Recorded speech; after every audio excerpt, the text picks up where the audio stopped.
Welcome, y'all. I hope everybody has had a day that has been good to them. You want to hear something funny for the day? I was recording this for a total of 5 minutes before I realized I did not add myself to the screen. So that's where I'm at. That is where I am at. So, thank you for popping in tonight as I'm recording this. Speaking of popping in, I just wanted to take this time where I kind of calm my nerves a little bit before I get started here and just seriously thank some folks. When I stepped into Tuber Chats live that night, y'all, you had no idea what I was carrying. And I know that it's a community that's automatically supportive. It's just such a great community. And then each one of these people have such a great community. But sometimes it doesn't mean that it's automatically received. And I know that very well in all of this. Y'all took me in before and did not leave after. You showed up the other night and you listened. You didn't tell me how you felt about it all. You were just there, being in the moment with me. I wrote this on my Facebook about a year ago. And it goes, I never asked for your sympathy. That's not what I needed. I wanted your support. I never asked you to understand, just to stand with me. And you all were perfect examples of that. And it's something that we need so much more of. I didn't even chat that much because I was so nervous. So thank you to Pete, Scratch and Pete, PA, Kendra with Consume the Goodness, Just Jason Keto and more, Jesse Miller Unboxing and more, Canadian Family Life, and Bella's Whisper Farmstead. I have all of them linked down below. Seriously, if y'all are alone and looking for some folks that will just show up and support and sub to them, put yourself out there. If you listen in on the first video, I have completely lost the ability to say hi to people, to connect, and still these souls found a way to connect back. Most of the things I will be talking about here are pretty heavy, and I gave them all an out with all of my support, and they chose to stick around. We should probably pray for them. Let's take a moment of silence. No, but for real, go check them out. They're amazing people. On a serious note, though, when I think about starting this, it's one of those things where I know how I feel. I know what I want to say, but it's how it's going to be perceived. For me, it's the most heartbreakingly beautiful experience. But if I seem too sad, then I'm in denial. If I seem too happy, then I must be a monster. And some of the things that you hear here will probably could label me as one. I sure felt like one. But that's where the self-awareness comes into play. And I think the hardest part in all of this that I'm dealing with is the gap that I seem to fall in. This in-between space, one that makes me ask that maybe if we really listened and changed a whole lot of things around, that maybe a lot of bad things out there would not be happening. You know, I come from a society that says not everyone deserves children, and I wholeheartedly agree with that from my own experiences and watching the experiences of others. Yet when someone says, I'm sorry, but I cannot do this, what do we say to them? I know what was said to me, and not all of it was bad. Some of it was well-intended, and some of it was very bad. Maybe everything about this is different because I come from a different place in time. I'm married. I had 2 children already at the time. And I think a lot of the things that I went through prior to all of this definitely helped me with every step I took leading up to and after. I would like to start this out by saying that we were battling with whether or not to have another child, but we weren't. We were just being very, very lucky and careful. Before this, before my oldest, I had 4 miscarries. My first, I was about just shy of 3 months. So we called our oldest baby, maybe baby number 5 by then. Uh, and it didn't matter, throughout all my pregnancies. The morning sickness never left. It came right away. It was very ferocious. And it was literally like I woke up the next morning like, blah, oh, I'm pregnant. And my husband's like, there's no way that you could possibly know that. And lo and behold, so I knew, like, everything. And before that, my periods were consistent. It was probably the most consistent thing in my life, the most routine, that was for sure. And then baby number 5 came along and he stuck. And that was a very, very hard time before then. I went from having the first grandchild out of the family to watching all my siblings slowly start their families while I was going through all this. And it was a very, very difficult time. And I would love to tell you that that's when my oldest came around. That's when I found my faith. But it was not. It was not. I had also thought that I was broken then. I was a lot of things, but I definitely know now that I was not broken. So then my oldest came, and for a while he was enough. I really thought I was just going to have him for the rest of my life. I felt that, but this voice deep down was just like, girl, I think you can handle it. You can do one more. You can give him a sibling. And I was scared.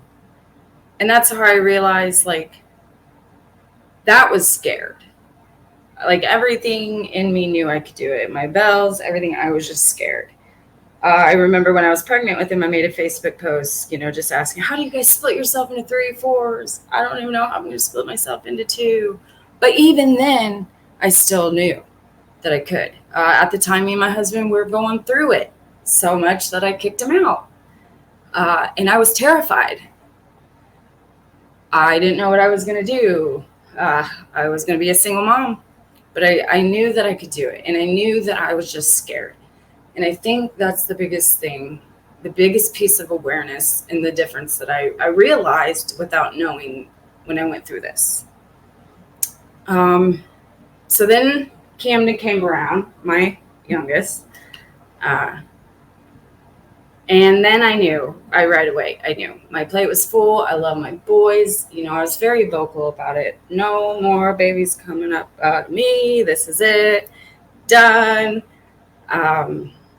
I was telling everybody, Moby, everybody, I'm done. This is it.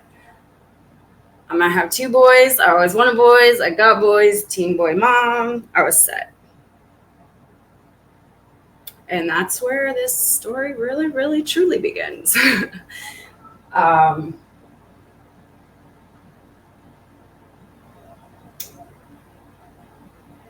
Like I said, I always knew when. That was the biggest thing, is I always knew when. So it was a Saturday night. It was early October. And I was not late. And I wasn't even due for another 2 weeks. It was around my birthday time. My birthday is October 9th. And we were just sitting at the house. And I just kept on getting up to switch the heater from up and down, just getting hot flashes. I thought maybe I was getting sick or something. I didn't even think about it. It was literally the last that I did, because there was no way. There was just no way. So I go up, and it was like the 3rd or 4th time, and I'm just like, oh wait, is this because it's something I did in every single pregnancy, whether it was a miscarriage or whether it was my babies. I was always constantly up, and it was just one notch up and down, just up and down. And then it hit me, and I was just like, no, there's no way, no way. So it just finally got to the point just to rule it out. I grabbed the keys. I went down to the local Dollar General. I think it was like 7:30 at night. I grabbed 2 tests. I went home. I took it, and like in my mind, like there's, I'm just ruling this out because there's no possible way. I look and like there's one line, and then something told me like, girl, you better look again. And I looked again, and lo and behold, there was 2 lines. And right then I knew. I knew very well.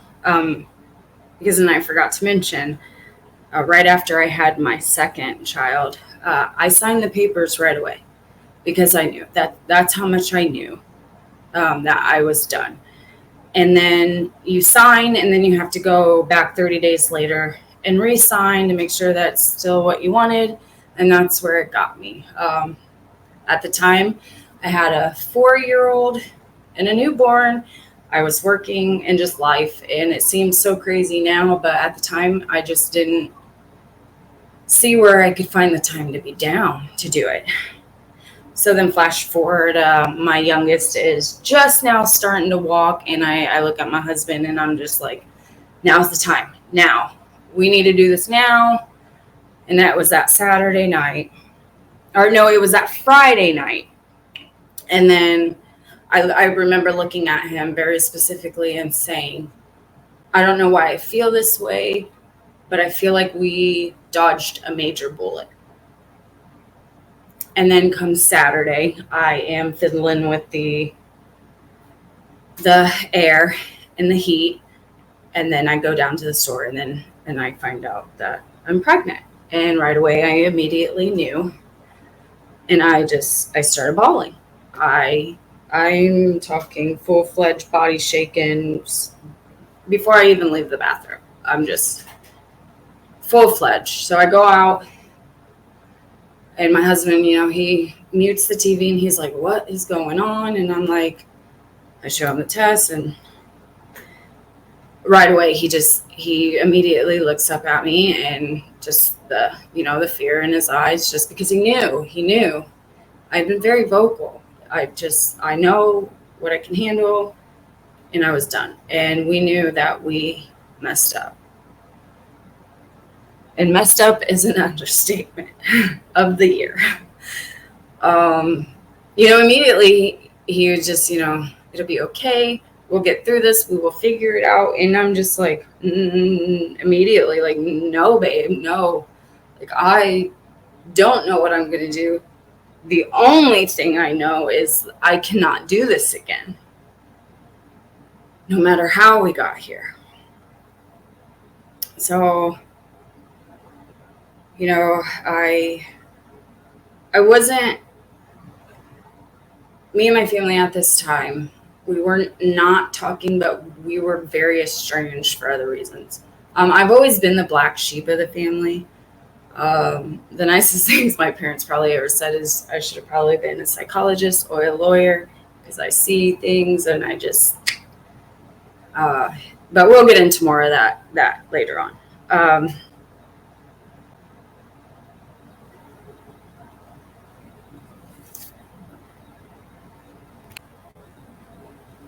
But we were not in contact for many other reasons.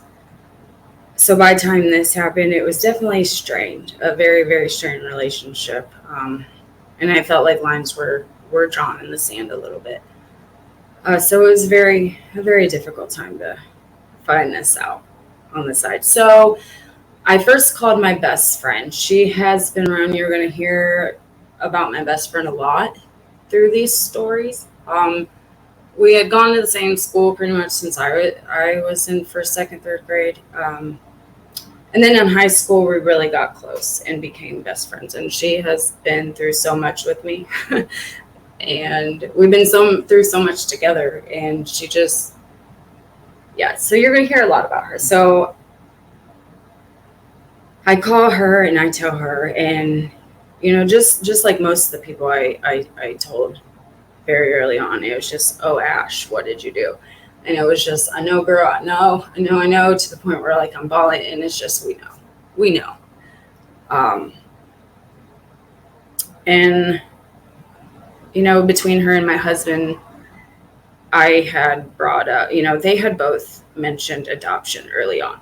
If that's how you feel, maybe it's just something that we should learn about. And I immediately shot it down. No effing way. No, there's no way that I'm going to carry and love and then try to pick strangers in a book, and then him come back in 20 years and say that he was locked in a basement and just, no, I can't do that. I'm not strapped. No, I cannot do that. So I was the first one to bring up an abortion. And this is one of those, you can hear God in that voice so loud and clear, but it can be still so foggy on the details. Okay? Just bear with me. I'm human. And it's just where my mind was at the time.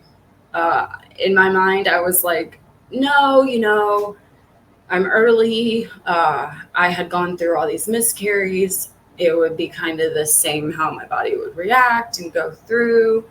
I could just have it happen, and I would heal from it, and I would be, on my way. And immediately both of their responses, like, oh, girl. And they just felt sad for my situation. They weren't judging. It wasn't, oh, blah, blah, blah. It was just, they understood, and I thank them for that. But they both, I could quote it, oh, I don't think it's going to work like that. And I'm just like, yeah, maybe it would. Maybe that's why I went through all this. God was preparing me for this, because he knew I couldn't. The last thing he knew, we both know, is I could do this again. That's just where my mind was. And just, oh no, Shades, it's not going to work. I don't think it's going to work like that for you. So I called around. I called a local agency first, and I had no idea. I didn't know anything about it. So I just, through tears, bawling, I just said, I'm calling to see if I could get information on getting an abortion. And, right away, oh no, God wouldn't want that. There's a family. He loves you. He loves that baby. It's not. And just it was just so overwhelming. I immediately hung up. And, I thank them for that now, because, yeah, that stuck in my head later on, but it was very overwhelming. Very. So, I'm talking things over with my best friend and my husband, and I just want to point out, this just, I don't know, goes to show just how amazing of a person that she is, because she herself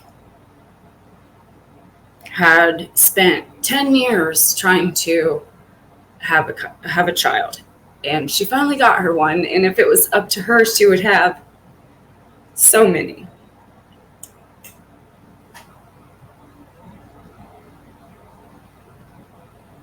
So for her to sit here and go, through this with me and be who she was, it takes some strength, an amazing amount of strength. And she is a very, very awesome person, because she stuck with me through the whole ride. And she's stuck with me through a lot. And like I said, you'll hear more about those stories. But yeah, she's definitely an amazing person. So I got on the Google, and I started Googling places myself. And I found a place that was about an hour and a half away from here. So I called them, and, I kind of had a conversation with them. They consulted me. I was told that, I told them I couldn't be more than 2 to 3 weeks, if that. And they told me that it was a $500 non-refundable fee. I would go in, I would get an exam to see how far along I was, but they could not get me in until I was probably estimated 13 to 15 weeks, but not to worry, they take up to 22 weeks, I think it was. I don't know. I immediately hung up the phone and I bawled. I bawled. I bawled, and I was so angry. I was so angry at God. I was so angry because I knew in my mind right then and there, at least, that I would be bringing a baby home, and I had to figure out what I was going to do.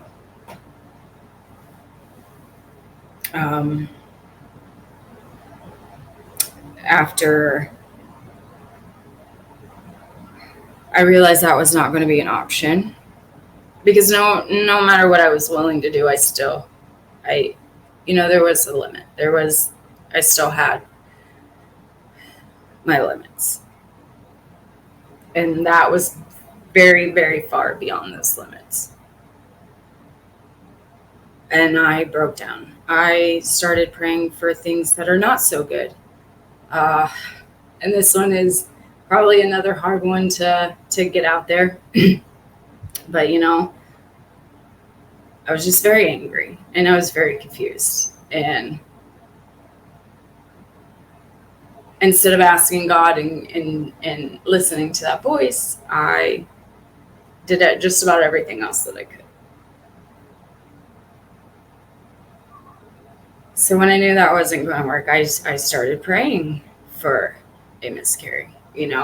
Just what's one more. I had all these before, Lord. Just give me one more. Every ping, every twing. Anybody that's ever been pregnant knows. In the beginning, those pools, I was not praying for anything good. And when that came to an end, and it came to a point where I, could no longer be praying for that, I became angry. And that's when I finally first probably looked up and asked God, like, what the F, bro? Like, we can't do, I can't do this, Lord. There are so many women around me. There's so many women out there. Why would you ever pick me to be a mom again? Why? And it's just, I would be lying if I said at that very moment, I felt, and it was warm, and I felt this voice, this feeling of, I know. And I just shut it down. Like, what do you mean, I'm pregnant. What do you mean, Lord? Like, we here. It's coming. We're about to do the dang thing. What do you mean? You know too. What do you mean you know? I mean, I know, but what do you mean you know? And I was just I was angry. And the things that I said to him during that time. Yeah. And so I spent the next 7 months trying to prove him wrong. And anytime anybody would tell me, after I knew I was not going to be able to get an abortion, I finally called my parents. I hadn't seen them in a while, and I just felt like they should know. So I call, and I got to say, oh, Ash, what did you do? And yes, I know, and all of that, because at that point I knew, I felt like I had to tell the people I could not be around, or I would have a chance to run into, or I couldn't hide it from, to be quite honest with you. Everybody else, I think that's when I started creating my little safe bubble that I put myself in. I was still going to work, but I think that's when it started, the awareness of how I felt versus what everybody expected to happen in the end.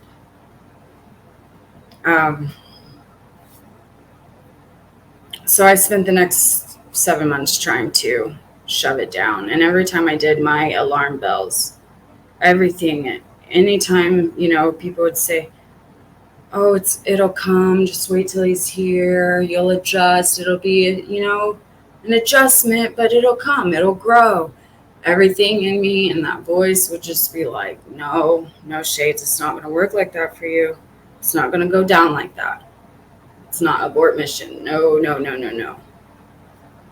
And, everybody would just, every time somebody would just say that you're scared, I was scared, that feeling would come back. This is more than that. This is more than that. And you know it.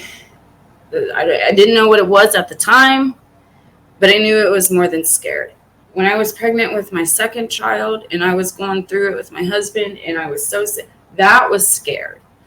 This was something else. And now looking back, it's the only thing that I can explain it to be the closest thing is danger.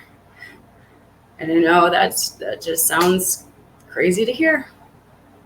I felt crazy. But that's what it was, is every time that they would say, you will jump on board. And man, I tried. God knows that I tried to make it come on, to make it switch on, to just have it come. So much, I would, early on, before I stopped talking to my sister completely, I remember sitting with her in the Walmart parking lot, and I was trying to just tell her how I felt and what I felt like God was trying to tell me and what that voice is trying to say and what all this means. And it just came out of my mouth. I told her, I feel like when I tell God that this was not the plan, this was not meant for me, that we both know I can't do this, he replies, I know, and I have a plan. And I think that plan, and the way that I feel, is I feel like if I have this baby and I keep him, I'm keeping him from his mom who is out there. And I don't know if I'm strong enough to do that. And I don't know why God would make me feel this way. I don't know what I'm feeling. I didn't even mean to say it out loud. But when I said it, and as I think about it now, I've never had something connect so well with how I'm trying to feel and with what I say. It connected, and it felt so right. She was a little taken back, and maybe Shades, that's what he has his plan for you. Maybe there's somebody out there waiting for their baby.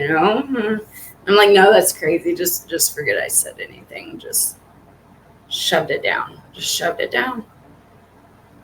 And I feel like God was there, but he was also like, when I told him, no, absolutely not, when I felt that, it was like, all right.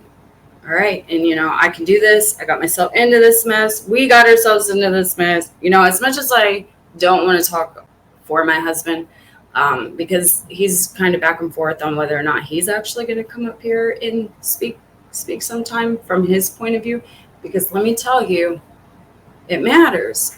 From what I've learned after this, it does matter. I know there's a lot of special situations out there of abuse and domestic violence and sexual assault and special cases, but in other cases, there are a lot of fathers out there that got robbed and didn't even know that their child was given up for adoption. And a lot of them felt like that they did not matter, the ones that did. And I just want you to know, and as you will hear, I'm very thankful for him and that he listened to me, and his feelings were very valid, and he was there in every step of the process. But I do not want to speak too much for him, just through my perspective, if that makes sense. I kind of lost my train of thought with that one being said. I just wanted to throw that out there real quick right off the bat.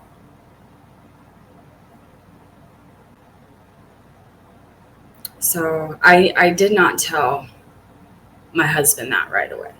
I kind of definitely kept that one to myself because it was crazy.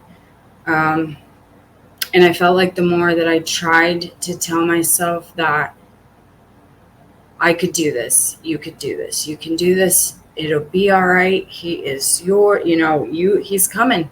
He's coming. You ain't got no choice but to jump on board. Like he's coming. There's no options left, and that's how I felt. I was I was stressing, to say the least. Um, it was a big battle with one. Me. I feel like the outer me was saying, like, I can do this. I'm going to show you. I can do this. Why would you? God doesn't give you anything that you can't handle type shit. Like, I can do this. I'm going to do this. And the more my bells would ring and the alarms would go off, just no, it's not going to work like that for you. No, no, no, no, no. So I don't know when it began. I think I was about just out of my first trimester, maybe going into my second trimester, maybe a little bit further of where I thought I was. And I don't know, I was just standing there. I would be standing there. I think the first time I was folding laundry, and I just seen like a shadow out of the corner of my eye. And I looked, nothing there, back to it. And that went on for, not in the beginning, it wasn't enough to make me be like, alarm bells, but it started happening more to make me like, what is going on here? And I really did just think that I was stressed. I was freaking about this baby. I had the 2 kids already. I was working. I just needed to sleep. I was exhausted. And that's what I told myself. It was just a quick glance, like, and then I'd be back to whatever I was doing. My husband, he was working 12s. So it was just me, and it went unnoticed for a long time, I guess, because when he caught me doing it, it was more of I was searching, I was staying in one spot, but like I was frantically searching my eyes. Like I looked crazy. And he asked me, like, what on earth are you doing, babe? And I'm like, oh, I thought I'd seen something. I don't know. And I was just back to, and he's like, oh, you was searching for it, like looking for it, and I kind of made light of it. But inside I was just like, oh, I think that's the first time, like, unknowingly I realized I was losing seconds and like reacting, like doing these little things that I can't remember. Now, I have been blacked out drunk many times back in my day. I was a partier. So it's not normal, it's not like back then to hear about things that I can't remember. That I understand. But with this, I was completely sober. There shouldn't have been no reason why I didn't remember things that I did. And it did. It made me a little nervous. But again, I chalked it up to I was just stressing. I was just going to do it. I just needed to sleep. I needed to chill out and jump on board. Chill out and jump on board. That was my main thing that I kept on going through. Get some sleep, chill out, jump on board.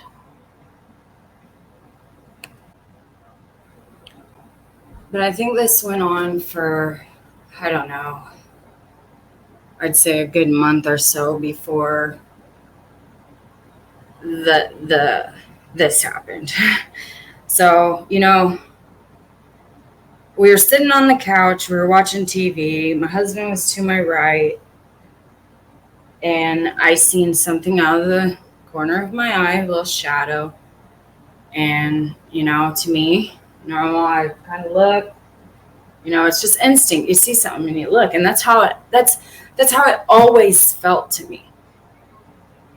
And then I went back to watch TV, and I look over, and my husband was just staring at me like, what in the world, girl? And I was like, I don't know. I just thought I seen something. And I looked, and he was like, you got like halfway up off the couch around the corner looking for it, whatever it was. What is going on? And like, I think that's the first time where he started getting scared. I know I was scared because that's when I really realized, like, you are losing not only seconds, but you are moving, like physically doing things. And like to this day, I can't recall. And I was freaking out. That again, that's just an understatement. I was nervous. My husband's because I was like, oh, I don't remember that, and he's just like made the joke like, uh, should I be leaving you alone with kids? Like, you scare me. And I'm just like, yes, you can leave me alone with kids. I just want to stress this now, like throughout this whole ordeal, it wasn't like I was hearing things from the TV, or I never thought about hurting my kids. I never thought about hurting myself. I never thought about hurting anyone. I never thought about doing anything. I just thought about doing this, jumping on board, trying to get myself to prepare for something I knew deep down inside that I couldn't do. And I do firmly believe that the fear of God is real. I do believe that when I told him, yes, I could, I firmly believe that he was giving me a glimpse into something that I don't even know if I fully understand or if I will ever fully understand, but it was definitely enough. And the feelings that I felt was definitely enough. Because when I looked up and I said, all right, Lord, all right, okay, I'm ready. I never went through anything again. So, we were just going back, and I hadn't gone to the OB.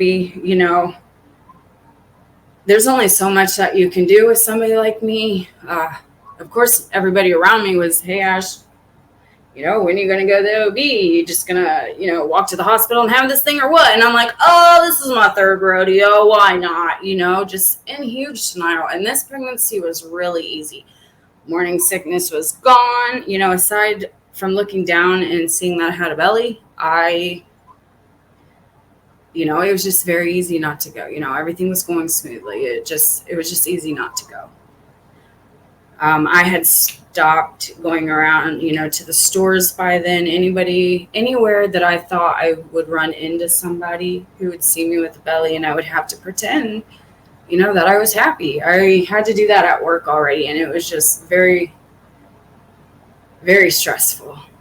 And I know that sounds terrible, but it was a lot of energy trying to, I'm happy, yeah, I'm scared, but it's coming, woo. When I was freaking out inside and feeling this way.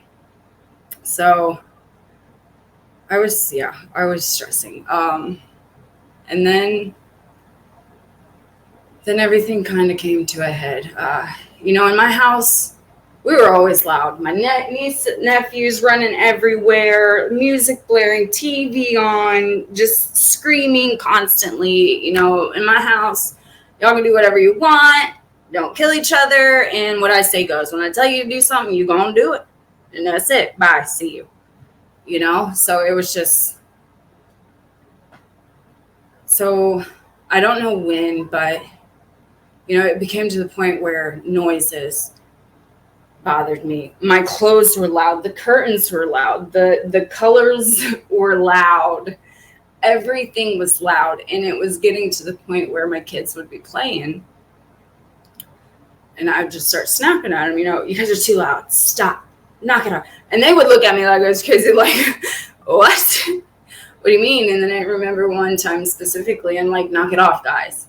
And my husband, I was like, you guys being loud. And my husband's like, babe, but they really weren't. And it's just, that's around the time where instead of seeing the shadow, I seen like this white orb. Like it wasn't touching, it was like a foot or two off the ground, maybe 3. Slender, like vertically, and white. I never felt anything from it. Not bad, not good, not nothing. It was just there. I do remember having the urge to want to follow it, but I don't think that I ever did. And you don't have any idea how scary saying that to you guys is in itself. I don't know. But that was that. And I only seen that like one or two times before this happened. So one night we were sitting in the living room. We were all just watching TV, and my two kids were playing, just playing. And my son, to this day, had always made this high pitched like noise. I mean, it's even high. It's higher pitched than that. I promise you. And it never bothered me. Like it never. He still does it to this day. And now it's just like, oh, but I think for me, it just brings back a very bad day. You know what I mean? So, I mean, he still does it, but so he lets off this high pitched squeal. And the next thing I know, I have him both arms in each hand, and he's lifted just high enough off the ground to where his tippy toes are barely touching. And he's looking at me like he has never looked at me before. And he has never looked at me after. And I couldn't understand why. That was my biggest thing. And I heard my husband say my name. And he don't ever, anybody married, anybody with anybody, you don't ever say my name. Like, don't say my name. And he did. And I just looked around and everybody's just staring at me. And like I'm a monster. And I don't know. I just took off to the bathroom. I feel like I was on autopilot. I started the bath. I got in and I just sat there. I don't know how long I was in there. I remember my husband, he did come knock and he asked me if I was okay. And I said, yeah, I'll be out in a little bit. Something to that nature. He could probably tell you better. And I just sat in there and I just cried and I cried and I cried. And finally I just talked to myself. I talked to him. I talked to God. And I just remember telling him how much I love him and how much I wish I was enough and how I wish that I could just turn this on and that it's not him, that I loved him.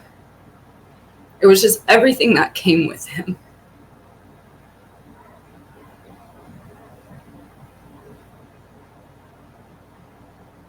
And I just don't think that I'm capable of doing it again. And I think that all it came down to was me. And I remember saying that, I think this was the plan. I just don't think it was my plan. I don't think it was meant for me. I think it was meant to be, just not for me. And that I think that his mother is out there waiting for him. And I know how that sounds. I know flesh and bone and blood, he is mine. That boy is mine. I love him. And I will die for him. And I will give him anything that he needs that they couldn't. But I felt like I was having somebody else's baby. And I don't know. I think the closest thing I can think that I could feel is maybe a surrogate, but I know he was mine. I know, a lot of people out there will think that I was in some sort of state, and I'm not denying that. I definitely think that I was in a state, but I definitely think it was more of I was trying to convince myself to do something that I was not capable of. This wasn't the strong enough part that God was giving to me. That was coming later, if that makes sense. But I was in there for a long time. And then when I came out, everything's just quiet. Everybody's just, hey, how you doing? And I apologize. I'm like, Bug, I'm so sorry. Mommy never meant to touch like that. Mom never meant to. Honestly, I didn't even know what I was apologizing for, other than standing there and having a hold of him. And I apologized that. And I said I didn't mean to, And my husband's like, boys, why don't you go upstairs and play for a little bit? And they get up there and he's like, babe, what do you think happened? And I just, I don't know. I was sitting on the couch, and the next thing I know, I'm up, and he proceeds to tell me, he's like, you were screaming, but like grovel, screaming like nothing. And you went over there and you grabbed him up, and you were shaking him so violent. And he's like, I started out saying babe, baby, babe, and then my name, but shades, Shay. Like, he had to say my name, and it took all that, and all I heard was that last one. I only heard one, and I don't remember to this day. There's no recollection of that happening in my memory. And that's when he finally got to the point where he was scared to go to work. He wasn't going to work. He was like, if you do not at least call and make an OB appointment, I will put you in that car and I will take you myself. I will literally physically pick you up and I will put you in there. There's something going on. Now, by this time, I was what I believe to have been 4.5, maybe 5 months, according to my calculations. Now, and I thought maybe 6 at the, or 5.5, 6 at the most, but definitely not that far along. So I made the appointment.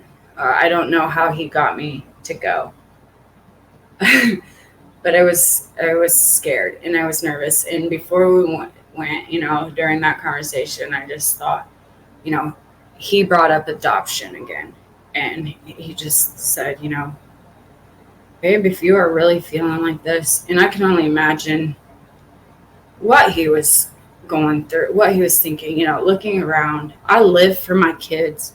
I love my kids. I do everything for my kids.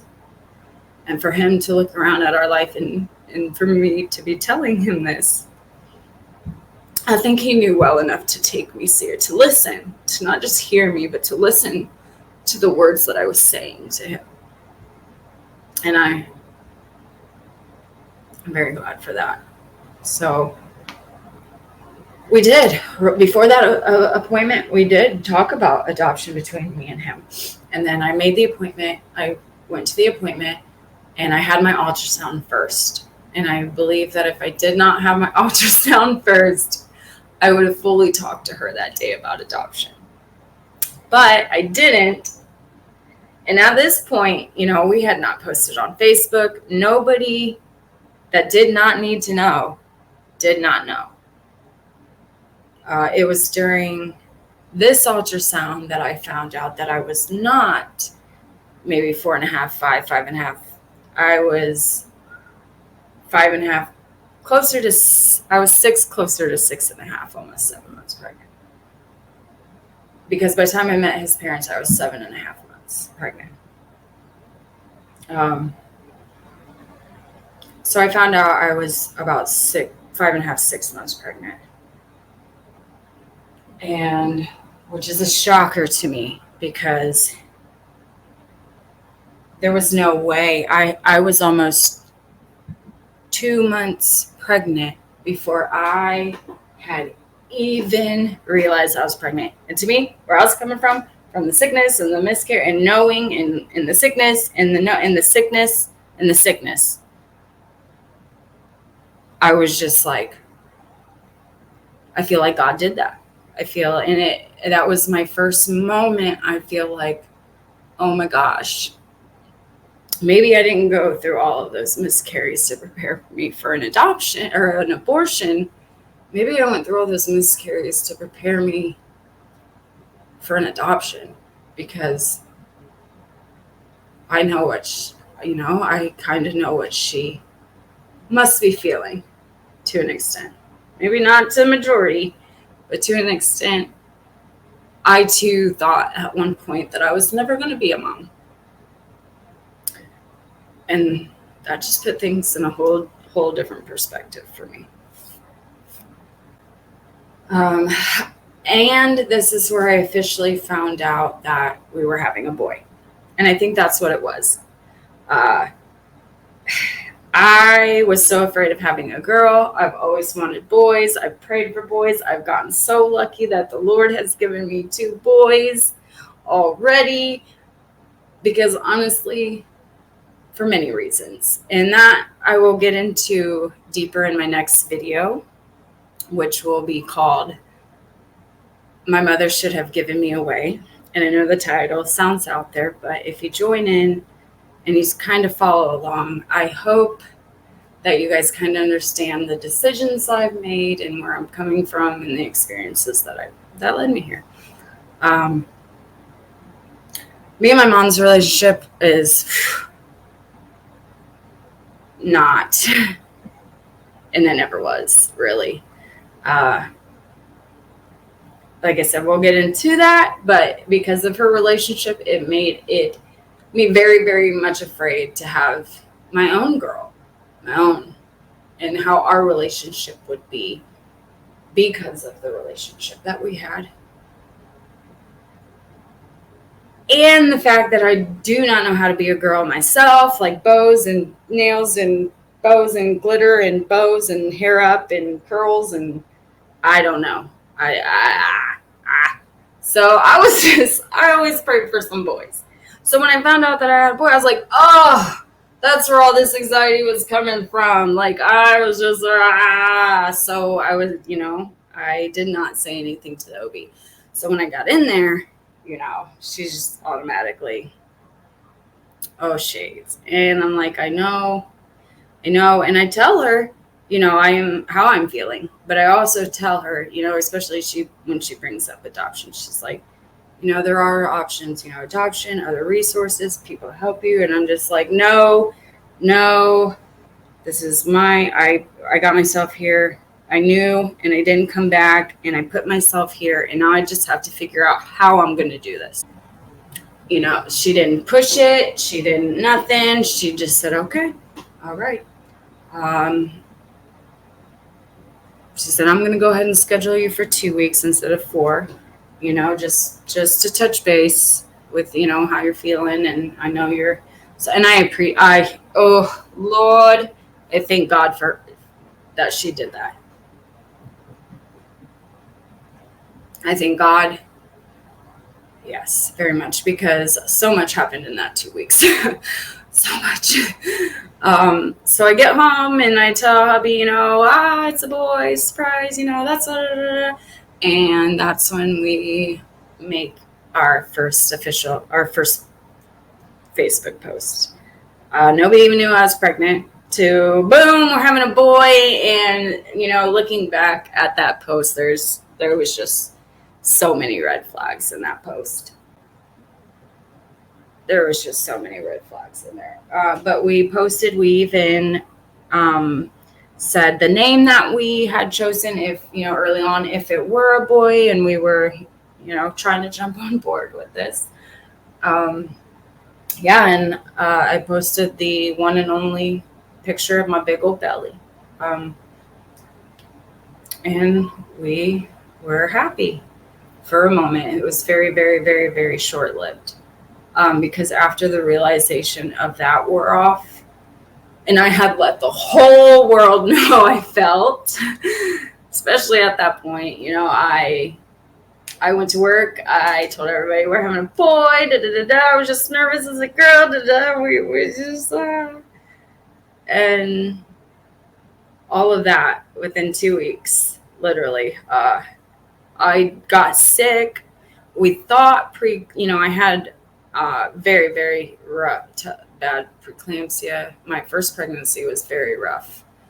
And we'll hear about that a little bit later on. But it was COVID. So I was off work. I was off work for the rest of my pregnancy, and I did not go back because I could not face going back to a place where everybody thought I was bringing home a baby, and then I come back and I'm like, oh no, we decided to place him. I couldn't do it. Call me a coward. I just couldn't face them. So I did not go back. And I was in deep, deep water. I remember going to my husband like, I'm so sorry, abort mission. This is not what it was. It really is just me. It really just comes down to me, and I'm just not capable of doing this. And we're talking, and I will share this conversation with you guys, because I will be bringing up a certain mom, and I hope everybody just bears with me through it.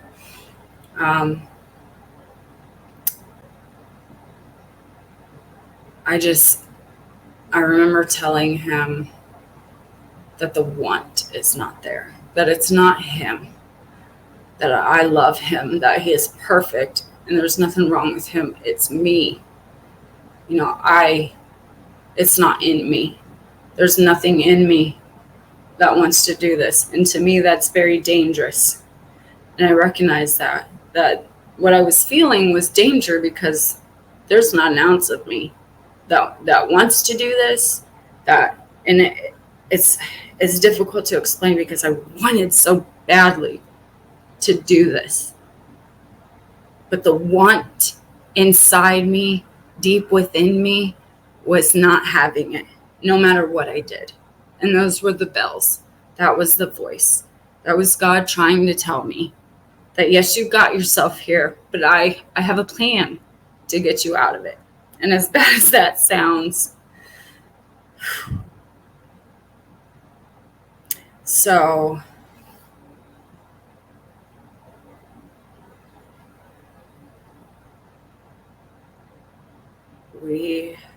I think that's when we first officially made the decision between ourselves.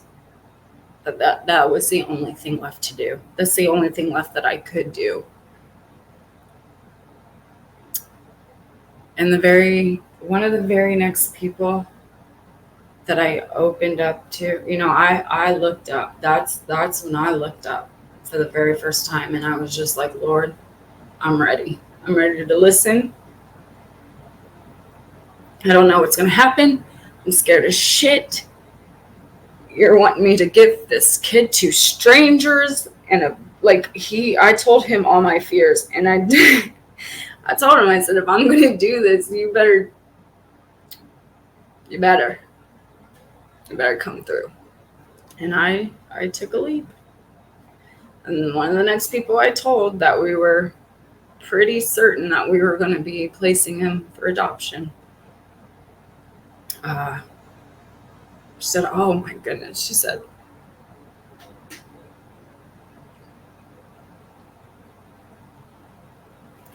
I know this wonderful couple. They have been through it for about, I think it was 8 years, trying to have their own, going through other means. I believe that as far as adoption, there were 2 moms that thought that they were going to be adopting and backed out on them. They've been through it, and they were still together and strong and wonderful people. Now, she didn't know them, but they were her best friend's best friend. Over the years, they've been in the same room and around each other, but you know. And she said, but everything that I've known through her and through everybody that knows them, they are just wonderful, deserving people. Wonderful. And to me, that was like, those weren't strangers. That was real. These were real people that I knew that could vouch for these people. And they became real. And I just needed to see them so bad. Everything in me, it just changed. And I needed to see them. So, we got on the adoption agency website, and we tried to find them. I could not find them. And it was just like, I couldn't do anything else until I seen these people. So then my OB appointment comes, and I get in there. I remember sitting in the waiting room. This is the first time I feel like I became aware, like, not that I was hearing voices, but like I felt as I was sitting in the waiting room that I had it tattooed on my forehead that I'm throwing my kid away, that I'm giving him away, that whatever. And I felt like everybody in there knew. And when they were whispering, they were saying what a monster I was. And as I was sitting there, I realized, you guys, this is crazy. They couldn't possibly know. People could not possibly know. But that's how I felt. And I almost walked out and my name was called. So I was, again, I feel like that was God. Definitely. I was about to bail. So we get back there and the prep nurse comes in and she's all like, oh, we're having a boy. Have you thought about bringing him home? And I just start bawling.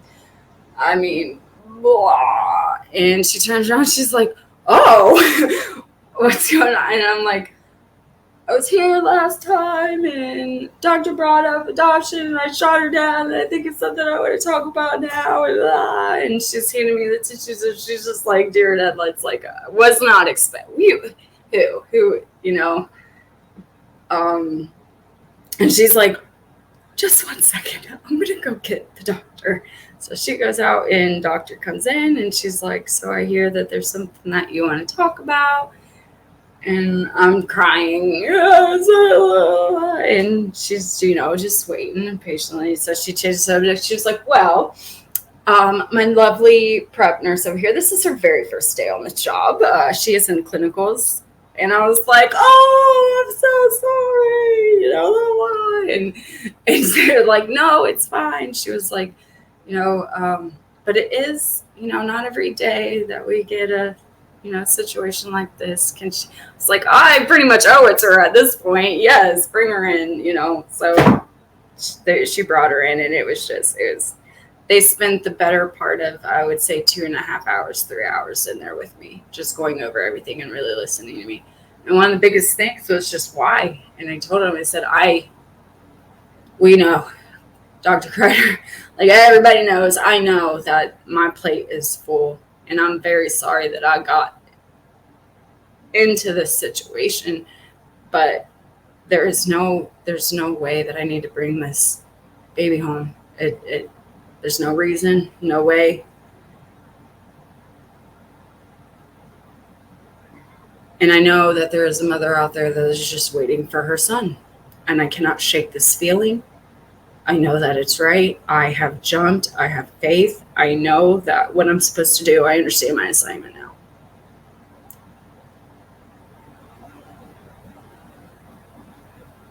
And it doesn't mean that it was easy. If you haven't heard that much, then I don't know what else to tell you. Because it was definitely not a decision made lightly.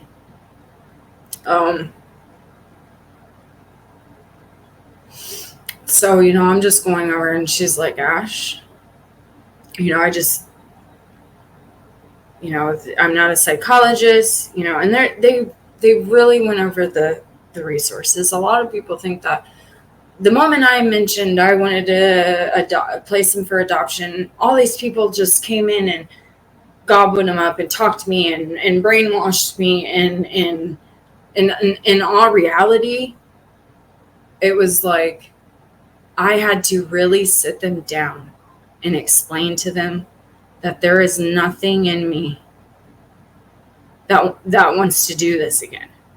And that's dangerous. And him coming home with me is not where he needs to go. They explained that, adoption, and then that he could be placed for up to 6 months with somebody, that I could get help coming in, that I could just, there's so many options before I sign those papers. And I had to make it very clear to everyone that none of those options would work for me. I understand that there are moms out there that it does work for them, but I also know from my own experience and through other people's experiences and stories that there are moms out there that just are never the same. They spend their in and out of hospitals. Mentally, they're never the same. It's just like mom went away and she never came back. And that's dangerous. That's not any type of life that I can. And that's how I felt. I felt like if I brought this baby home, that I'm going to break in a way that I am not ever going to come back from. And I'm not capable of doing this again. And to admit to myself that, and to everybody, was very, very, I felt like a monster. I felt horrible.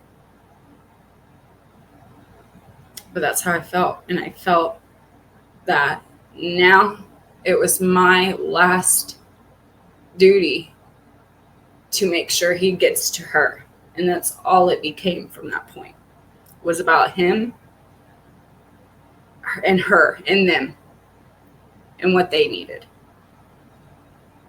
And I took the things that I've been through and I made decisions accordingly. And I just have tremendous faith. And I don't know where it comes from, but I do. So I'm in there telling them all of this, and she's just like, Ash? Well, you guys know my name now. Because I'm not editing that out. I suck at editing, so there you go. My name is Ashley. If you've stuck around long enough, I'll know. Anyways, they're like, Ash, this is a, the awareness it takes to be saying the things that you are, is something very rare and very unique coming from a birth mom. And it's, in all her years of doing it, which I think at the time she said about 8 or 9, 10 years tops. But we'll get to that part. She had never heard a birth mom speak or the way that I had, but it was very beautiful. And that I heard those 3 words, I heard a lot following after this. So I am going on, we're having this conversation, and I was like, actually, when I finally told Lord, like, okay, I'm ready to listen. One of the very next people I ran into, this couple, this agency, I can't find them. I just need to see them. And she's like, oh my gosh. She was like, as if this didn't get, she was like, because this has been a pretty crazy story. She was like, the last time you were here and I told you I had been in working with an adoption agency for about 9-10 years. And I was like, yeah, through the tears and all. And she's like, I only work with one agency, and that's the agency. And I'm just like, we're all looking at each other like, and I told him, I said, I feel like the moment that I gave in and I said, let's do this, like everything has been falling exactly where it needs to. There has been so many meant to be moments, and it's just not me. It's everybody around me was all witnessing it too. And so she gets her phone and she gets on there and she looks, and I wasn't sure, and she looks at me and she says, are you sure about this? And I about snatched that phone out of her hands, you guys. And there they were. And it was so quiet. Nobody said anything, and I didn't even notice because I don't know how to explain it to you. But there he was in my belly. But I can see him right there in their arms. They were both standing in front of a Christmas tree. And there he was. And all they were missing was him. And I don't know what happened or what they seen, but when I looked up, she's like, look at my arms. Her hair was frozen. And we were all crying at that moment. I said, that's her. That's her. That's them right there. I knew everything in me knew that I had to get him to her. And that's crazy. I know it sounds crazy. Trust me, I've been called crazy. That's how I felt. And so I went home, and me and my husband, we both looked, and, because then she said, all right, they sent me home with all the resources that we talked about, everything that they talked about, and then they sent me home. And she sent me home with the agency number, and she said, everything from here is up to you. And one of the things that I felt throughout this whole thing is I was in control. I was the one having to convince people that I'm not crazy. I just know. And I don't know how I know, but I do. And I very much believe that I have that voice. The one I was so afraid to listen to thank for that. God, I believe. And if you don't believe, that voice is still there. And it takes a lot to listen to it. I did. So I get home, she schedules me for another 2 weeks. And go home and I show my husband, and we're talking about it, and we spend a lot of time talking. I call my best friend, and I told her that she had been along for the ride, and I just called her to tell her how the appointment went and that I seen them, and that I'm getting ready to call the agency. So I call the agency, and this is a bit different story also. I pretty much called them and said, hi, I am so-and-so. I'm looking for these people. I want to meet them. Pretty much I think I'm having their baby. And she was like, well, that's not how it usually works. How it usually works is, you call and we set up, and I'll come out and I'll bring a couple profiles with me and we'll talk about them. And then you may meet a couple. And I'm like, nope. It's just them. It's just them. I know it's them. I just want to meet them. She put me on pause for a little bit. And she come back and she's like, all right. She was like, now I know that you're so far along. I just don't want you to feel rushed, pressure. I'm like, nope, that's not it at all. Everything in me is telling me I need to meet these people. So she was like, okay, we agreed that, if this is what you want, this is what we're going to do. She said, I'll bring some backup profiles just in case. And I said, that's fine, but I already know I won't need them. And we set it up, and she came out later that week. When she got there, I told her pretty much the same that I've been telling everybody at that point. And it's just, I'm just not capable of it. It was never meant for me. I firmly believe that God has put this in my life. It was meant for somebody else. I believe that there is a mother out there waiting for her baby, because there's no way that God would allow this to happen for me again. I know. And by then I had just gone through so much and fought so hard, and I knew saying those words were the most right words that I've said.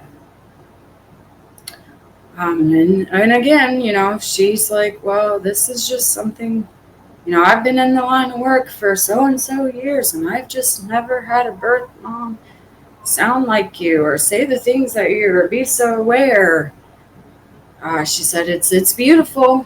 She said, it's beautiful, but it's very rare and unique. And I'm like, oh, I've heard that a lot, a lot by now. I know how it sounds, but I'm not crazy. Me thinking I can bring this baby home is the crazy part. Me knowing that I cannot is the most sane thing I could probably be saying right now. I said, and I don't want to meet anybody else. I know it's them, and I just want to meet them and make sure. She's like, that's just, and she's just really stressing, I know that you're so far along. By this time I was damn near 7 months. I know you may feel rushed. You don't have to rush. We can take our time. Even after he comes, there's many things that we can do before we sign those papers. We can send, the same things that we talked about in my OB's office, really. And then, I just like, there was a point in time where my husband was just, he wished that he could do more. I could be more. I could do this. We can make more. We can do this. We could do, and it's just, I had to really sit him down and say, babe, no matter how much money we make, no matter how many people we bring in, there are moments where I'm going to have to do this. They're mine. They're ours. They are ours 24/7. And I know that. And I'm telling you, I cannot do this. And that's just pretty much what I've told everybody. And I said, I don't feel rushed. I just really feel like God is really telling me that these people, it's them, it's nobody else. I kept telling everybody, I feel like it was my husband's mom. She passed when my oldest was 3 months old. And he will be 8 on the 25th. And my grandma, who died back in 2003, who I did have that motherly bond with. I feel like it was my husband's mom, my grams, and the Lord just up there, just like them. It's them. Send them through. I really do. For such a heartbreakingly like just this whole experience for what it was, I feel in the end. And I know this sounds like salt in so many wounds, but I feel like he gave me everything that I asked for. And ultimately, in the end, all I asked for was peace to be able to go on and for him to be okay and them to be the people that they are promising to be. That's all I ever asked. And to be okay. So she's like, well, I have to go out and call my boss. So she goes out. They're out there for a good minute. And, I'm just very strong. I felt like I was the one in control of that whole situation. And people in these situations, I've learned to feel so out of control or coerced or, all of these things that I did not feel. I feel it was the very opposite for me, that I was just, nope, we're doing this. This is my child. This is the last thing that I am going to be able to do for him. And I'm damn sure going to make sure it's right. I got the Lord telling me now and I'm listening. That's where I was going at. So she comes back in and she's like, all right. She's like, this is a little bit unorthodox, but okay. And we set it up. And I waited for the day I would meet his parents. In the meantime, I had another ultrasound. So we went, and then the day came. She asked me where I wanted to go outside her. It was June. I was very pregnant, or almost June. I was very pregnant. I couldn't take the heat, so I decided to eat inside.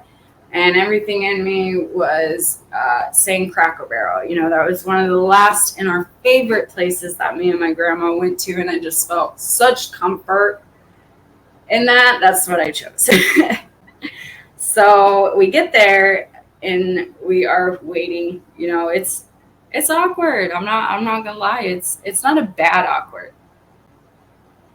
It's just I'm ready to make sure that this is right. At this point, I'm ready.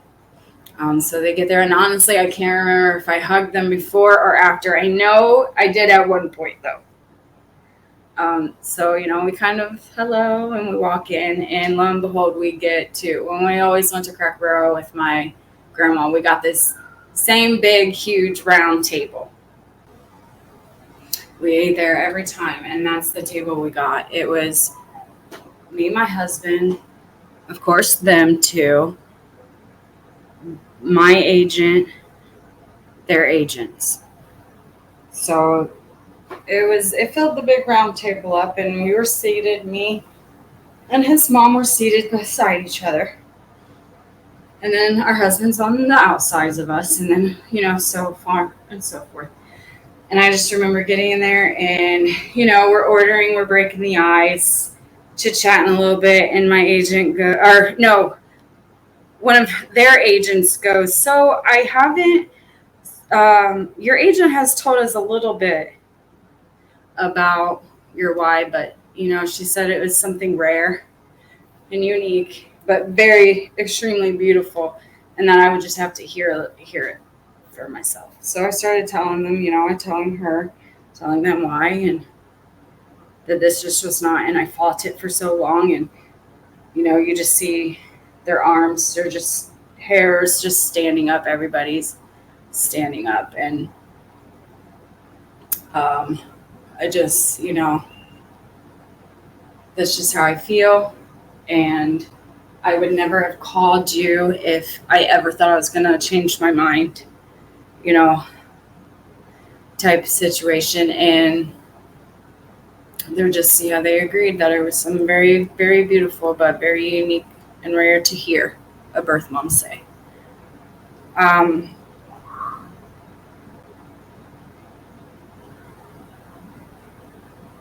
And that it just came down to me, financially, everything, it was just me. And I'm just very grateful that my husband listened, and then, they kind of asked how, because the adoption is open, and they kind of asked me how I pictured an open adoption to go. And this is where a lot of people, including some people close to me, very, very much disagree.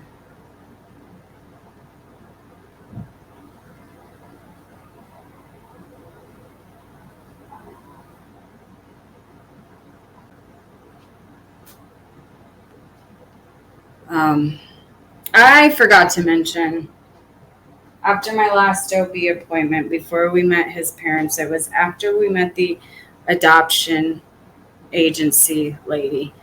At that point, there were 2 people that I have not told. And I can't remember if it was after we met them or right before we met them. That's why I forgot to mention it. At this point, I was not really in contact with any of my family.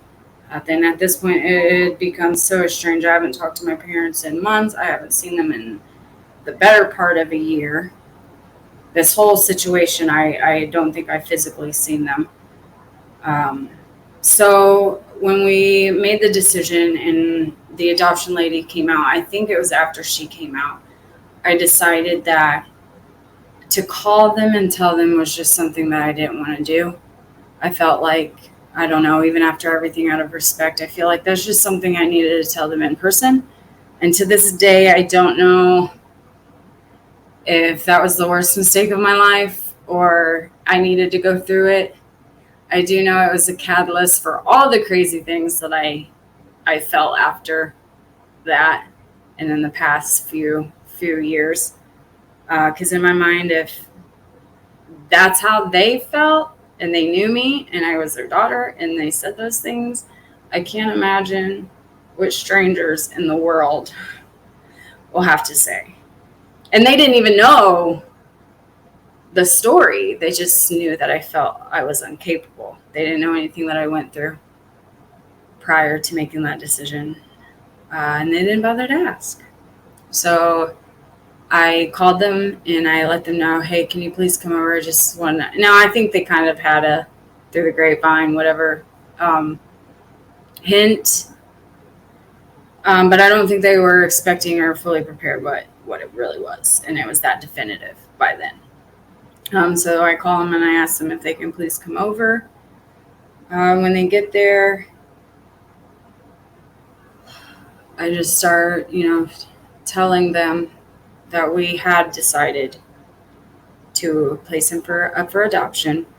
My mom, she never said a word. She sat in my recliner and stared at the floor.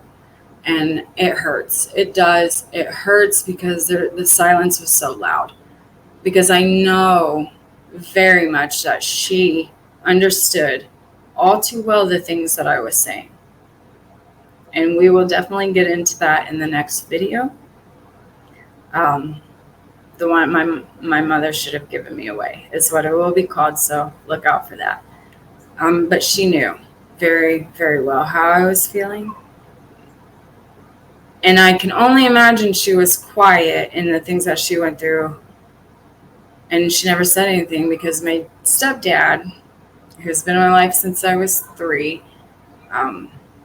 again, our house was a mentally and physically very abusive household. He was an alcoholic.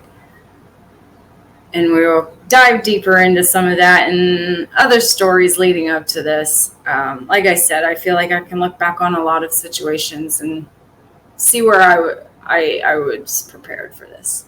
That this was always the plan. He always had the plan. He does.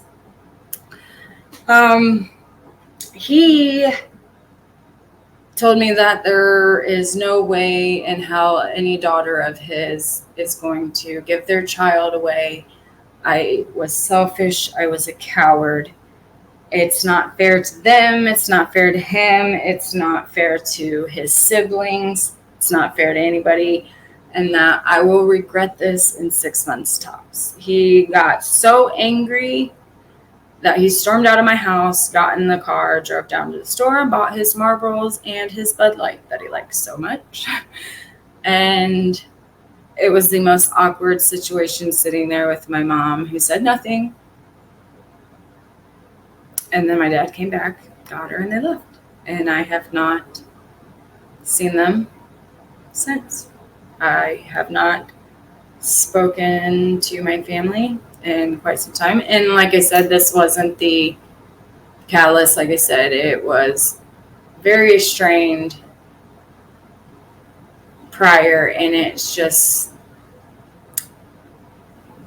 in my mind for very selfish reasons, and it just sucks to have to have gone through this without them. And I hope one day, and I pray one day, that we can all come back together. But for now, for many reasons, and as you will hear and get a glimpse of those reasons, it's just the way things have to be right now, unfortunately. So I do not mean to bash them, and that's not what it is. It's just I feel like I need to talk about those experiences for people to better understand the decisions I made through all of this, if that makes sense. Okay. So yes, so that's what I mean when people want to say the worst to me. You know, even the things that he was saying to me, I had said to myself, I was a coward. I am not strong. Strong would be keeping him. You know, all of these things I said to myself. So that's what I mean. If anybody, just has something mean to say, I understand. I get it. I said it. And it's not going to hurt any worse than me saying it to myself or hearing it from the people that I love the most. And that's where we left off. So then I meet them, we get there, we sit down. They ask me what I believe open adoption. And I still went ahead and with the decision. And I want to pause again and say that if nobody takes anything away from this, it's just, I felt like the whole world was against me in those moments. And I still knew that this decision was the only decision I could make. It's hard. It's hard. I feel like I lost everybody. So, yeah. So speed back up, back forward. They asked me what I thought open adoption looked like. And this is where a lot of people will say that I'm wrong and I hurt him and all these horrible things. But that's just not how I see it. So I told him, I don't want them to live their lives having to be connected to me. If you're going to be the people that you say you are, the people that I need you to be, to do the things that I can't do, then I don't need you to worry about me for the rest of your life. I just need right now, especially right now, I just need to be a shadow, a footnote, a little footnote in this story. And then it'll come. It'll all come. They asked me, the moment I knew it was them is when they asked me, how old I wanted him to be when he came back and they told him about us. And I looked at her and I said, Mom, you will know him like the back of your hand, just like I know mine. And I can't answer that for you. You will know. Because I look at my sons and I couldn't imagine. They didn't understand. So in my mind, I think that's where I'm different. It's because I look at what they could understand and look at where he would be.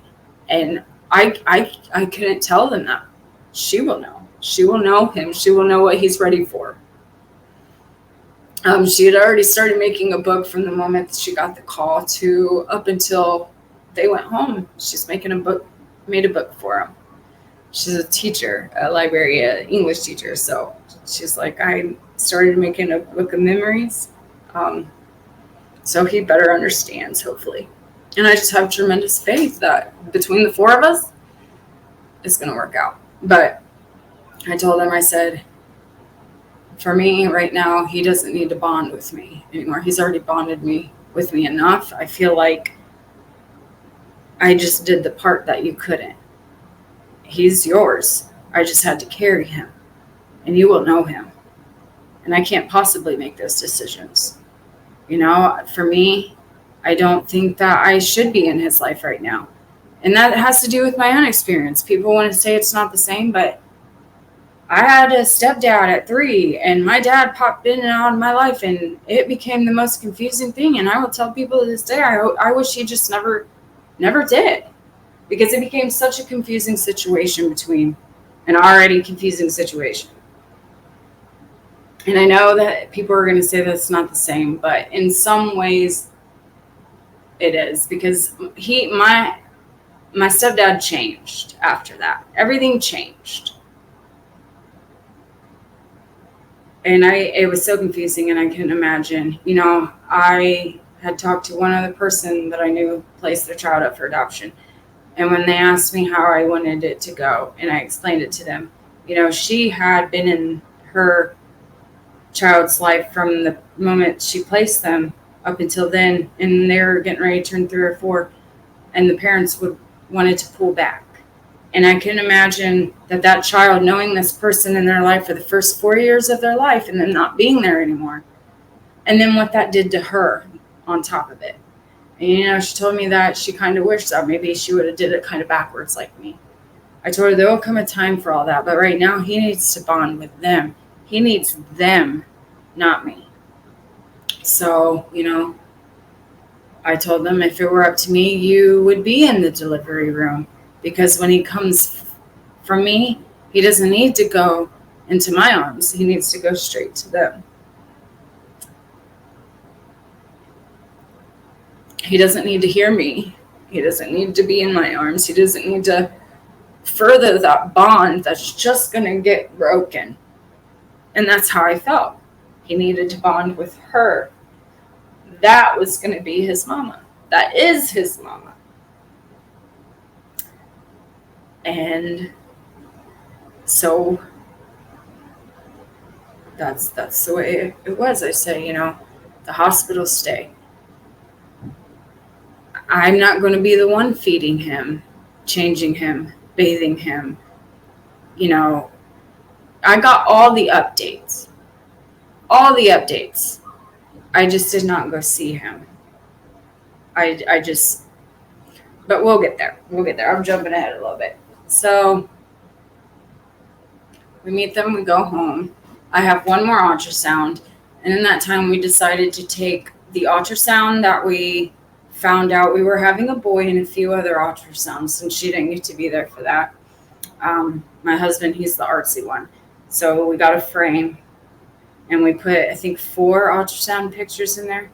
Oh, that's another thing. When we were there, so we asked them all the crazy questions, y'all. I mean, if you know me and you get to know me, there is nothing. They were a very big Catholic family, and they're a huge family.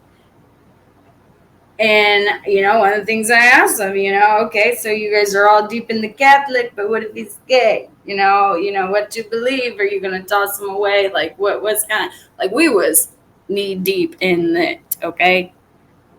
and just through it, every question they responded to just let me know even more and more. And then we asked them.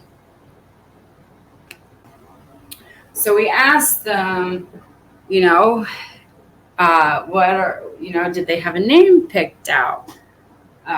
And they said they had a few over the years, but in the past few years they had settled on one. And as soon as they said it, my agency lady looked at me, my husband, we all three looked at each other like, what? And their agent and everybody's like, what's going on? And I was like, that's the same name that we've been calling him the whole time. We thought we was going to keep him. And it's just like,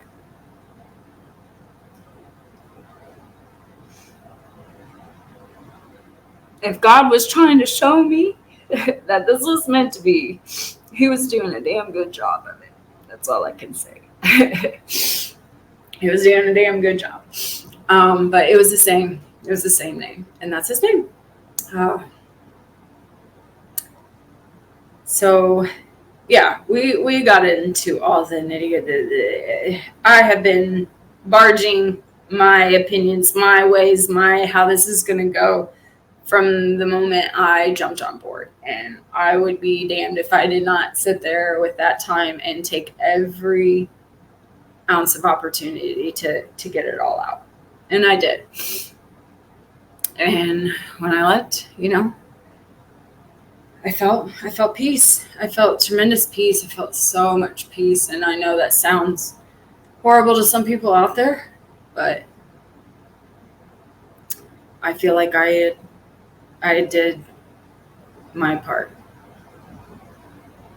So it was just waiting. Like I said, I had one more OB appointment, and then that's when we decided to make the frame from when we get to the hospital. I was scheduled for June 14th, but some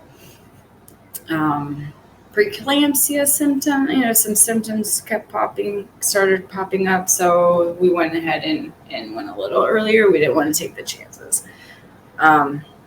All three of my pregnancies were C-section because they were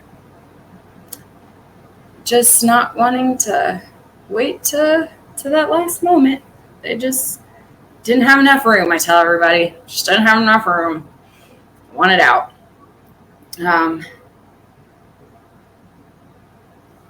So we made the frame and we got some string. My husband dyed it blue, made a heart, and we put his name in the string. And at first I chose a blanket because we had two of the same and both boys had used it. They used all the blanket, but it just felt like I had a twin blanket of the same blanket. And that's the one I was going to go with. It was like an elephant blanket. I still have both of them. But at the very last second, my husband switched it and he changed it. And he wrapped the frame in it. And I'm so glad he did because you'll hear about that. So it's the night before. And my husband and I are just talking, and it's just, I love him. I don't know if I can do this, just we were due to be at the hospital at 5 because I was going to be having him at 8 o'clock in the morning. And we just spent the night talking to him, rubbing his belly. He was an active baby. Whew. So we just watched him roam all over, and he said, my husband asked me, Ash, are you sure?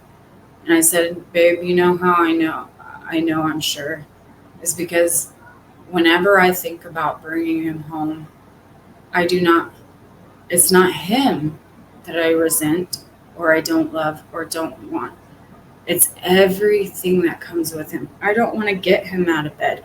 I don't want to get up in the middle of the night. I don't want to change diapers. I don't want to feed him. I don't want to bathe him. I don't want to do all of the things again that come with him. And that's dangerous. And when I think about not having to bring him home, And the feeling of relief that I get with that is so strong. I know. And that lets me know. And the hardest thing that I'm going to have to deal with is knowing that it just came down to me. Just me. That I'm the monster that could not do this.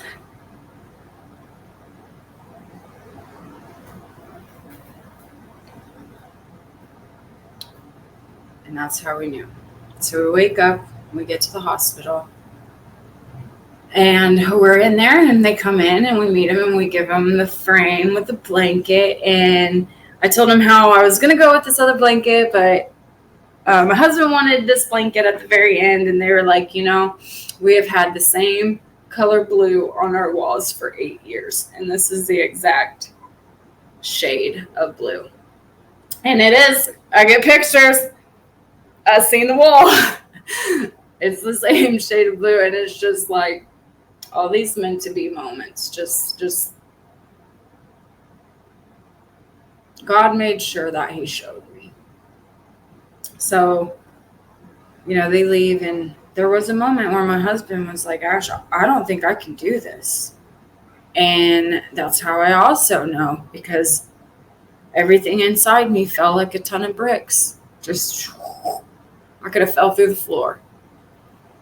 And I'm telling you right now, if he did not think that he could do this, if he changed his mind, I don't know.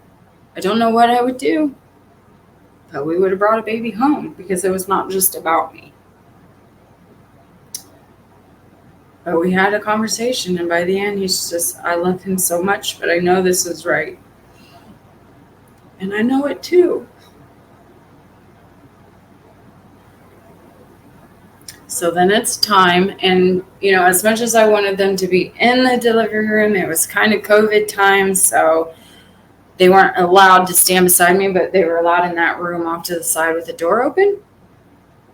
And so that's about as close as I got to having them be in the delivery room. But she started crying when I asked her if she wanted to be in the delivery room, just started bawling. And it's beautiful.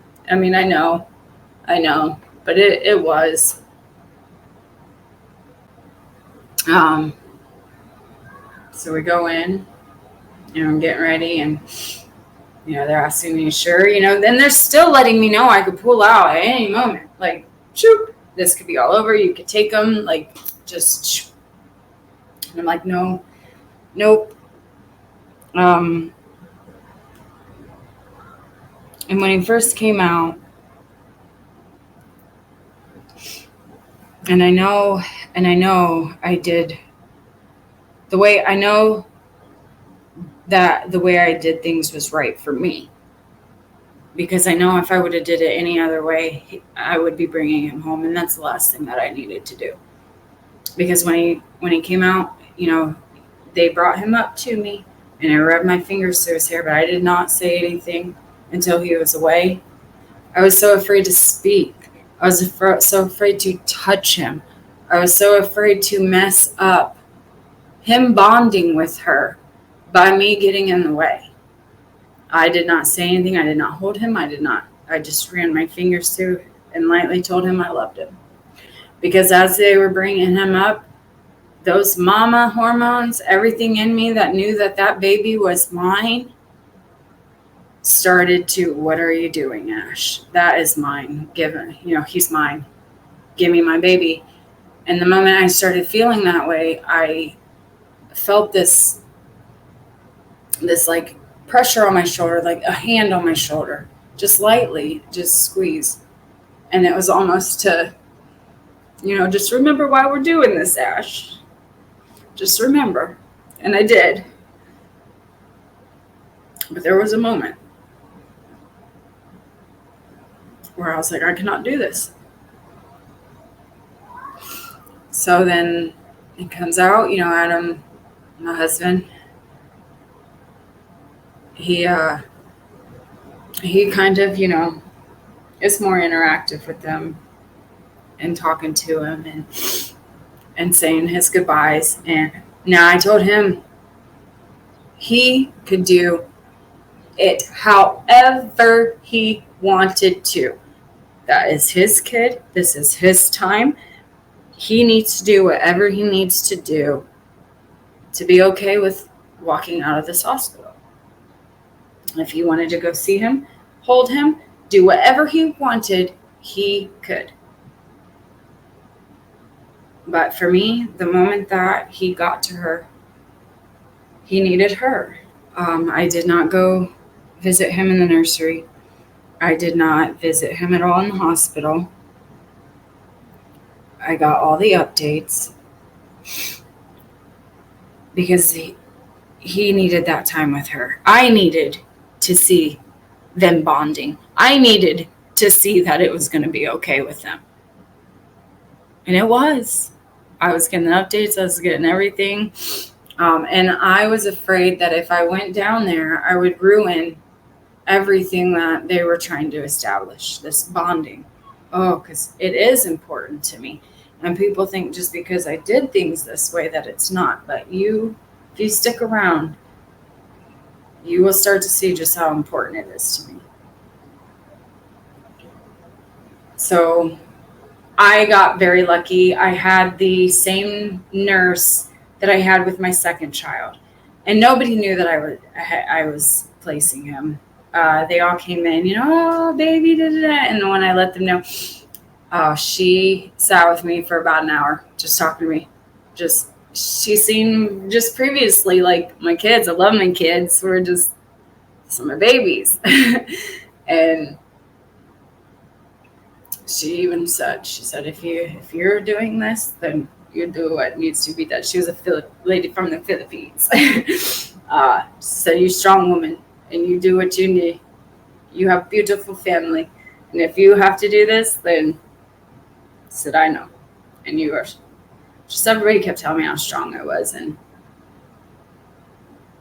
why, if I've seen the baby, and I just, explained to them how I feel about it. And that I just really missed I couldn't sleep. I really missed my babies. My husband couldn't be up there with me all the time because we had the two younger ones, and it was very lonely, very, very lonely. I did need something to sleep the second night because I did not sleep at all the first night. I just wanted to go home. I wanted to hold my babies. Yep, I just wanted to be home with my babies. But on the day I did leave,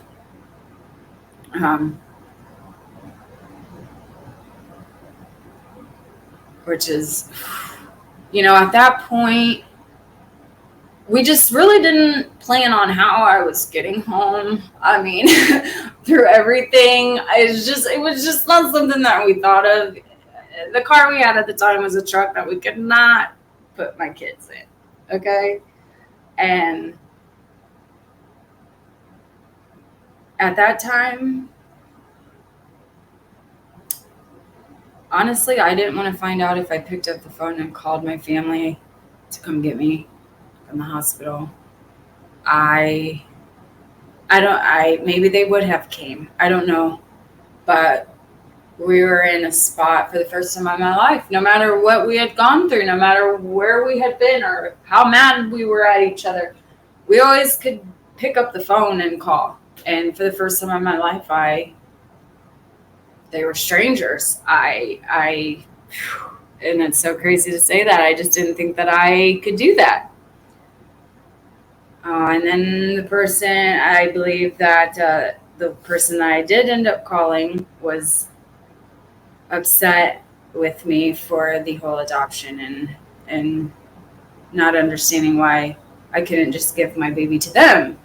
Again, I had a lot of women around me that it's difficult, but he couldn't be that. I couldn't do that to them. I couldn't do that to me.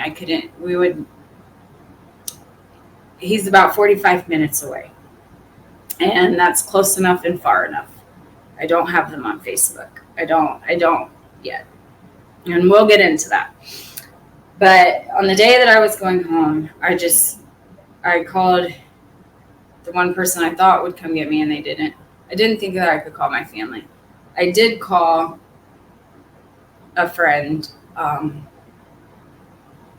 I thank God for her. You know, she had placed her child, and I think she kind of understood that it was just a lot going on. And the last thing I needed was to try to find a ride home. So she went over to my house, watched my kids, so my husband can come pick me up. And that's when we decided to see him before we left. I made that decision just to say goodbye. I was scared. I was shaking. Me, from where I stand, I feel like I go in there, I start talking, he's going to automatically, yeah, he's going to bond. I'm going to mess it up. I'm going to ruin this whole hospital stay that I didn't even go down there and see him. I didn't do all of this so that way I wouldn't ruin this bonding. And I'm afraid. So I stood there. Usually my husband does not talk. I'm the talker. He has no filter.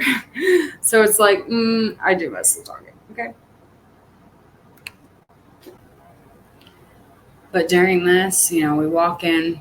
I am so afraid to say a word. So he is just gabbing. They're all talking. And I am just standing there staring at him. And she has him in his arms. The most natural, it was just like I was visiting a friend who just had a baby.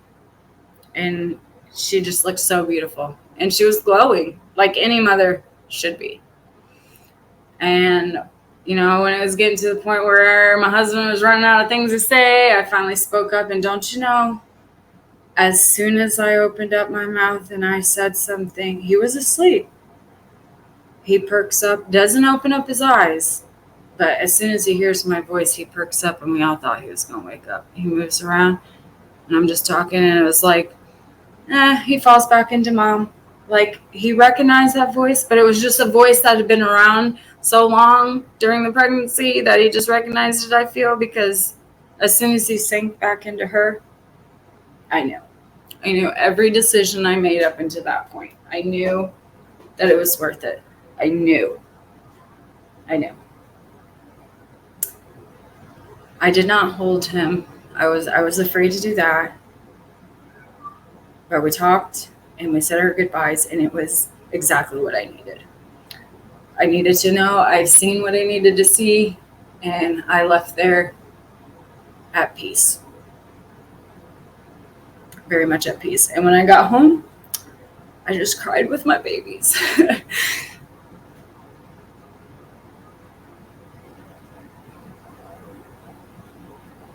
Because I was very happy to be there with him.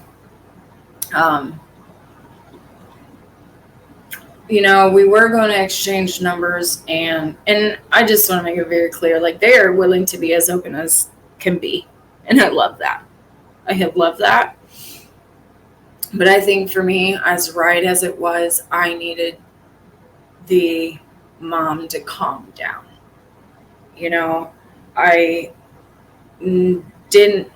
I don't have them on Facebook. I didn't have them on Facebook. I don't have their number.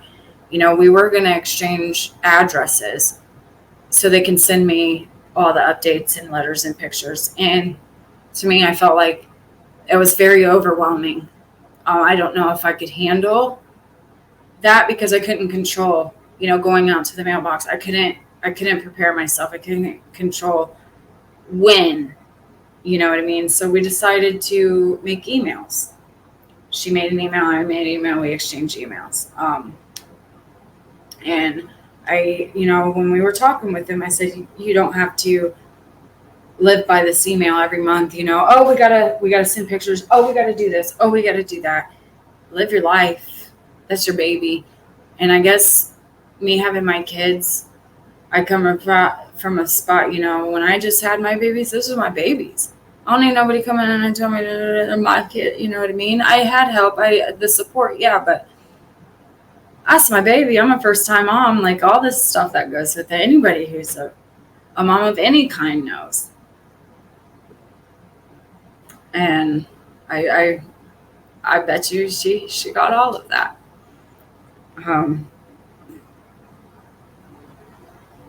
But for me, I don't know if I just kind of needed to pretend it all didn't happen, to disassociate with it for a while.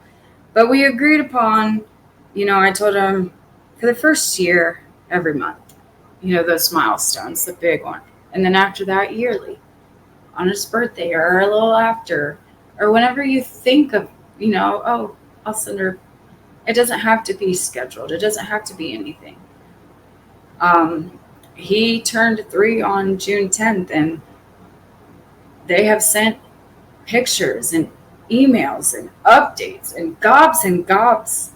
I think they have upheld everything that they ever promised they would be. I have not responded. Not yet. I thought I was going to this year. And it's not that I don't want to, it's just, I think when I do, God knows that will be the time that I'm supposed to. That's when I'm meant to. And that's when I will be ready. But as of right now, it's very one-sided. And by one-sided, I mean they're giving, and I'm receiving for right now. But I think about writing that email more and more. So I know I'm getting there to opening up that door. But I do have faith. I do have faith that I did things the way that needed to be done. I think that I was in a different spot. I thought I had a different perspective. I have a different perspective. And I would be lying if I didn't say that the worst thing that I think about him growing up and wishing that he was number 1 or number 2. But the biggest thing that I want him to understand, that it wasn't him, it was me. And I have faith, and I don't know where that faith comes from so strong, but I have such faith that between all of us, he will be just fine. And he knows that his whole family, they all know that we're here waiting. And I told them, yeah, I want it open. And yes, I would want him to know. But if he never wanted to come back here, that would be very hard, but it would also be his decision. I just think I put a lot of boundaries on this, and the only thing that I can say is I had him and what I feel is best for him always up front. The moment I made the decision to place him, it became about him and them. He didn't need me anymore. Not right now. And that time will come. So that's the story. And like I said, through it all, I am at peace. I stand here today, and I know it was the right decision. It was the only decision. I know it was the best decision.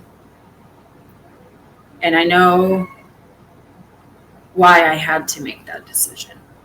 And I hope that is the part that I can explain to everybody. Because I think that's the part that needs to be talked about, to be said. I thank you guys for following along. If I forgot to mention anything, I will be sure to put it in one of the other videos I will be doing.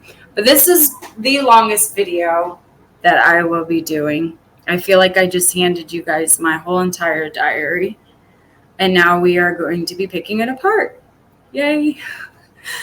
Yay. But I stand here now, and I feel like for the first time, I feel like I said and did what the Lord wanted me to say, what God wanted me to say, what everybody up there wanted me to say. And I hope that through it, people can take away how hard it is to be self-aware, how hard it is to listen to that voice, how hard it is to have faith. It's not easy, and nobody talks about it enough. The actual moments where you take that leap and the moments before. And whether you believe or not, I hope that we start having new conversations. We remember what things look like as far as faith and being a light. And that may be that it's okay not to be okay. It's okay not to be capable. And we need to allow a space where we can openly talk about what that means. You know, during a lot of this time that I didn't mention, that I will right now, is that when I was going through all of that, there was one mom that kept coming back to mind. And I am no way in saying that's where I was heading, but I thought of Andrea Yates a lot more than I ever care to admit to y'all, but I did. And not because I ever thought I was going to do anything. Like I said, I never thought about hurting myself, hurting my kids. She was diagnosed with a, magnitude of things. And I won't get too much into it. You can go research her and form your own opinion. But to me, she is the only one that I feel that I can relate to prior. And the only difference is I did have a husband that listened to me. You know, Andrea had a bunch of people telling her that she shouldn't have more kids. She shouldn't do this. She has this. She needs to do this. But her husband and his beliefs and their beliefs and him pushing, he didn't listen. And for me, all of these people could have been giving me these resources and telling me yes, or like many people that's been in adoption out there think that they were co-hears, I'm very, very, very glad that my husband listened to me. I'm very glad that he stood by my side, because that Sunday after we got home and the lawyers came out, we were sure. We were both sure. And they made sure that we were both sure. But if anything, she was just a very, very stark reminder of how something so good, with such good intentions, can go so horrifically wrong. And she kept coming up in my mind a lot. I thought about her a lot. And honestly, I would love to have a conversation with her. She is a very specific case. She's not like Darlie Rowder, Diane Downs, freaking Casey Anthony, any mom out there. For me, in my opinion, selfish reasons to do what they did. She is in a separate box, and I feel like we really, really dropped the ball when it comes to learning about what she went through. I would love to have a conversation with Andrea. I do believe that she has never tried to get out. I do believe that for what it was and for where it is, she's exactly where she knows that where she should be, because at the end of the day, no matter what, her babies are not here anymore. And she's the reason. I don't know if you guys follow Lindsay Clancy case. In the beginning, me and my husband both went through this. As much as I wanted to hide things, it became a point where there was no hiding it anymore. And he started to notice. And this was 2 years prior, when it all first came out, and she's posting in the blogs about how she's feeling about her kids. And, it's not him. It's just the bathing, the feeding, I felt a lot of things that she was saying. And I was pregnant. It wasn't postpartum for me. I went through all of this and felt this while I was pregnant. And I feel like that's a little rare.